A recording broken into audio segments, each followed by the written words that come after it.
Hi, magandang umaga po sa inyo lahat mga kaibigan. Welcome po sa programang Ang Tanging Daan. Programang inihandog ng Church of Christ sa Iglesia ni Cristo na naniniwala na si Cristo ay tunay na Diyos at tunay na tagapagligtas. Cristo ang tanging daan, katotohanan at ang buhay na walang hanggan. Good morning, South Central Mindanao. Ito po ang inyong kapatid, Elmer Puntal Kabuya, nag-anyaya sa inyo na samahan niyo ako sa aking pagtatanghal ngayong umaga, araw ng Sabado. Dito lang po sa ating Facebook account. Yes, good morning, lalo na din po sa ating mga butihing mga kapatid at kaibigan na nasa Visayas. Magandang umaga po sa inyo. Ganon din po sa Visayas, isang mapapalang umaga po sa ating lahat. Sana po nasa mabuti tayong kalagayan. Siyempre po mga kaibigan kapatid, ganon din po ang ating mga butihin na mga OFW, nagigiting na mga OFW. Nasa iba yung dagat, sa ang sulok man kayo sa buong mundo. Isang magandang umaga, magandang tanghali, magandang hapon, magandang gabi po sa inyong lahat. Dalangin natin na nasa mabuti kayong kalagayan sa mga sandaling. Yes, mabuti mga kaibigan at narito na po tayo sa ating programa. Huwag ng kalitaan ay bahagi po ang ating Facebook account sa Ang Tanging Daan. Ganon din sa ating YouTube account na Kuya Elmer TV. At subscribe na rin po mga kaibigan at pakipollow na rin po, pakilike at pakiclick na rin po ang bell button para updated po tayo sa panibagong upload po natin. Maraming salamat din po sa ating butihing sponsor, Alma and Primitivo Garino, ganon din po si Mama Ani Gaitera ng Italy. Maraming salamat po sa kalagiang pagtulong sa gawain ng ating Panginoon. Mga kaibigan kapatid, ngayong umaga, ang ating pagsang pag-usapan po natin ay patungkol po sa ating masumpungan sa aklat ng Acts 15:20. Yan po mga kaibigan, sa halip, sulatan natin sila na huwag kumain ng anumang inihandog ng Diyos-Diyosan, huwag makiapid at huwag kakain ng hayop o ng bigdi at dugo. Yan po mga kaibigan, ngayong umaga po ay ating pag-aralan po ang pagkain ng dugo ng hayop. Yan. Mga kaibigan kapatid, ang pagkain ng dugo ng hayop ay mahigpit po na ipinagbabawal po. Lalo na po kung kayo po ay kaanib po ng Iglesia ng ating Panginoon na naniniwala na si Cristo ay tunay na Diyos. Mahigpit po na ipinagbabawal po ang pagkain ng dugo po mga kaibigan kapatid. Yan, ngunit ang banal na kasulatan ay talagang hayag na nagsasabi na talagang bawal na bawal po mga kaibigan. Yan po mga kaibigan, bakit pinagbawal po ang pagkain ng dugo? Ayan, isang katanungan po na dapat natin sasagutin. At sa pamagitan nito, sasagutin po natin sa tatlo na punto po mga kaibigan. Ayan. Bakit pinagbawal ang pagkain ng dugo?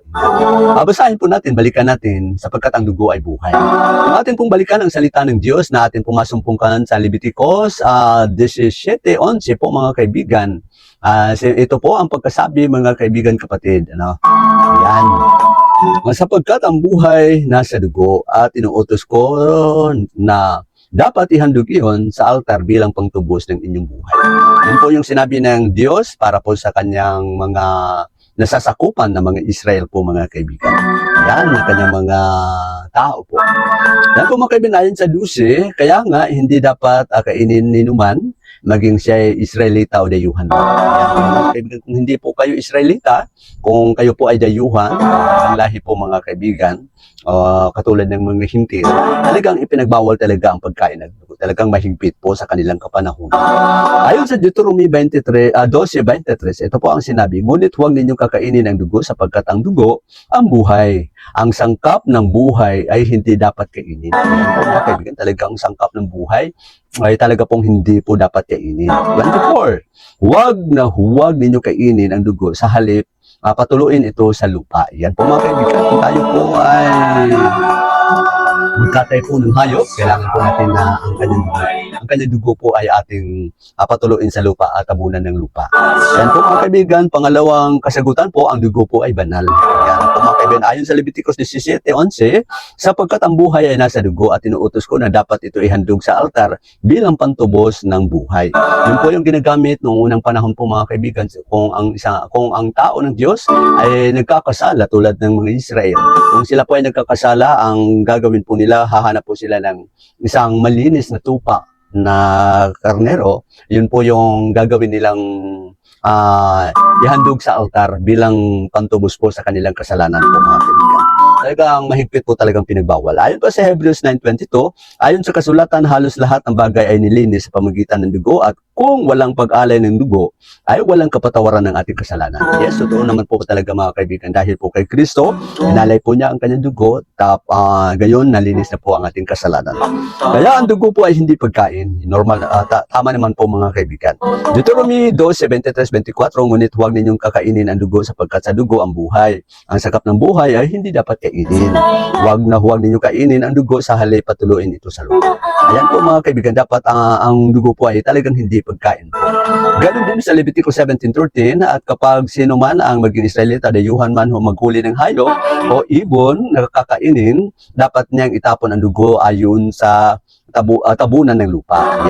Sapagkat ang buhay nasa dugo. Kaya huwag kayong kakain ng dugo. Ang sino mang lumabag dito, ititiwalag sa sambayanan. Yan talagang mahigpit po, ano? Talagang itiwalag po. Kung pilitin po natin, kakain po tayo ng dugo.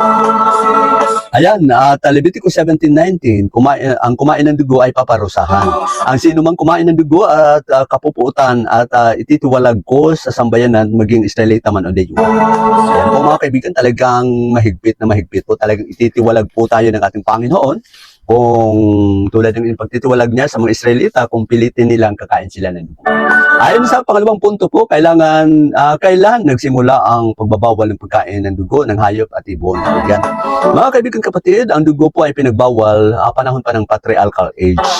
Ayon pa sa Genesis 9:3-5, gaya naman ng halaman na luntian iyong kakainin lahat ng mga ito. Maaari ninyong kainin, huwag lamang ninyo kakainin ang karning hindi nalinis ng dugo, sapagkat ang dugo ang buhay. Yan. Mananagot ang sino mang magpatay sa inyo, maging ito man ay hayop, pagbabayarin ko ng sino mang taong papatay ng kanyang kapwa. Yan po, ibig sabihin doon sa pagpapatay po ng kapwa.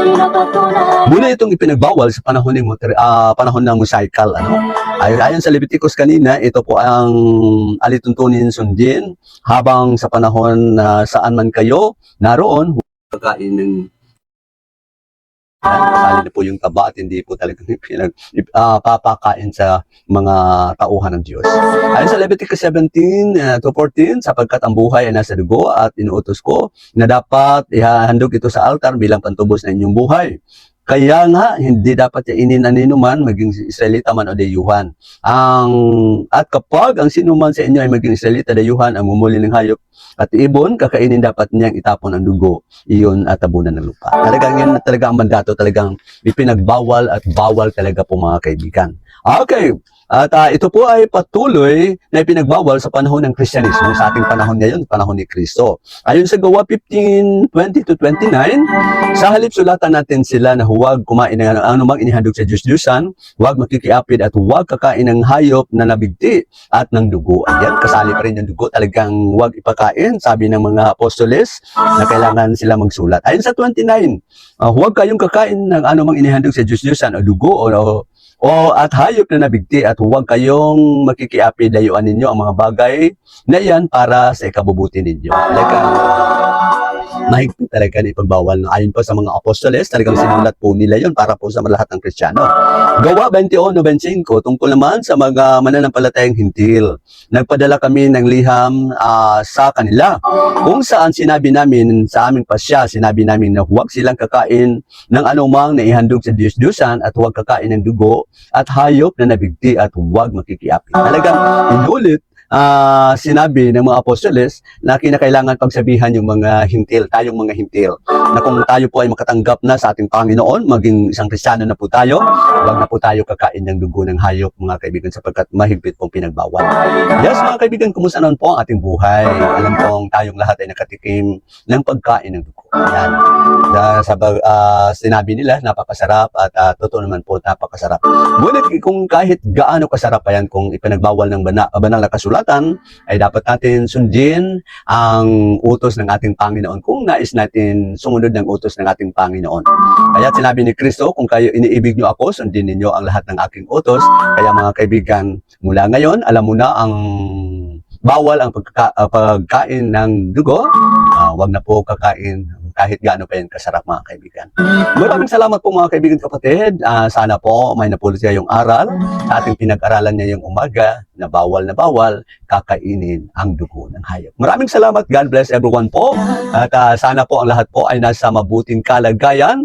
Maraming salamat kay kapatid Alma and Primitivo Garino, ganun din si Mama Ani kay Tera. Inyong nakikinig ang programang Maraming salamat. Aming Daan. Naway sa pamamagitan ng programang ito ay inyong nakamtan ang pagpapala espiritual hanggang sa susunod na pagkakataon. Maraming salamat po sa inyong pakikinig at pagtangkilik. Jesus, tanging daan.